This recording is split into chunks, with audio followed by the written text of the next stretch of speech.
Dating mating idol. Dati. Crush din po siya kayo ng lahat ng staff sa LPRC. Ayun, Mr. Bobby Alvarez.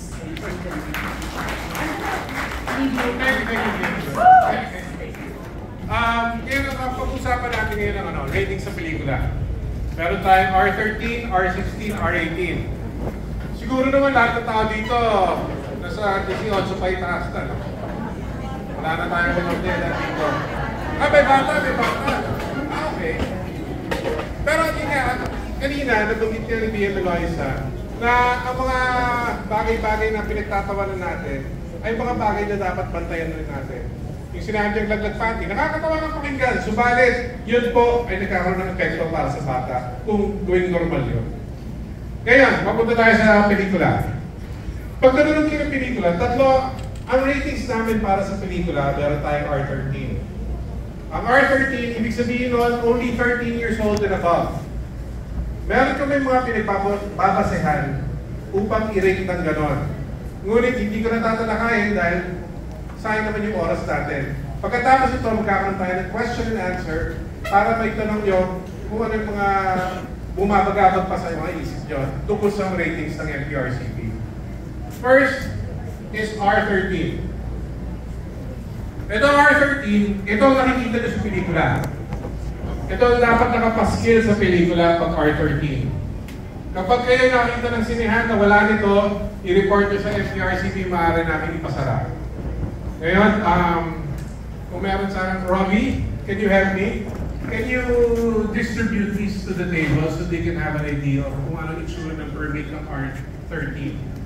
Makikita niyo yung permit namin is color yellow. Yellow is the color code of R13. Ngayon, mapunta tayo ngayon sa R16. Ang R16, yan po ay para sa mga 16 years old and above. Ito naman yun, ang color code niya ay orange.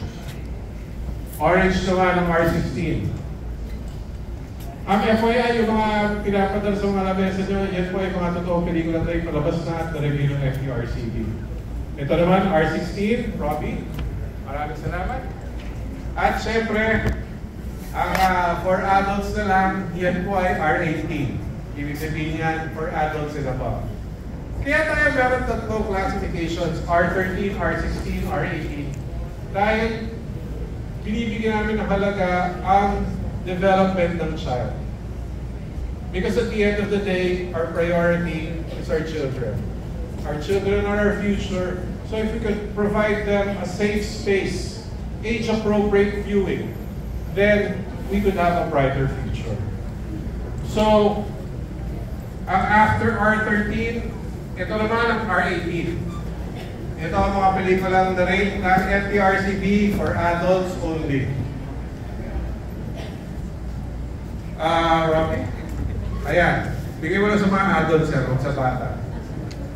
Ayan po. So I just like to remind everybody na this is a shared responsibility. It's not the MPRCB's responsibility to stop your children from watching inappropriate programs. Our responsibility lies in classifying, in informing the viewers what they are about to watch is rated G, PG, SPG, R13, R16, R18.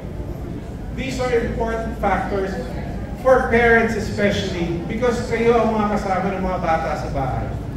Yung mga tita, yung mga tito, kuya, ate, sila po gumagabay sa mga viewing habits ng mga musmos sa bahay. Yan po ang isang responsibilidad natin bilang adult sa bahay. Na sana po, kung maaari, ay gabayan natin ang mga kabataan sa mga pinapanood nila sa television. And if they do watch something that is age inappropriate, sana mapag-usapan nyo ng seryoso. Nang sa ganun, maintindihan nila na ito ay isang palabas at hindi ito totoo na nagbabarila ng mga tao sa labas, na nananate pa mga lalaki, na nanggugulpi ang mga asawa, dahil ito po ay fiction, hindi totoo. Yan po ang importante may palawanan Diyos sa mga bata kapag nakakapanood sila ng mga bagay-bagay na hindi age appropriate. So, hindi ko na matatagalin yan. Maraming salamat po mula sa MPRCB. Ako si Bobby Andrews. And I would like now to turn over the microphone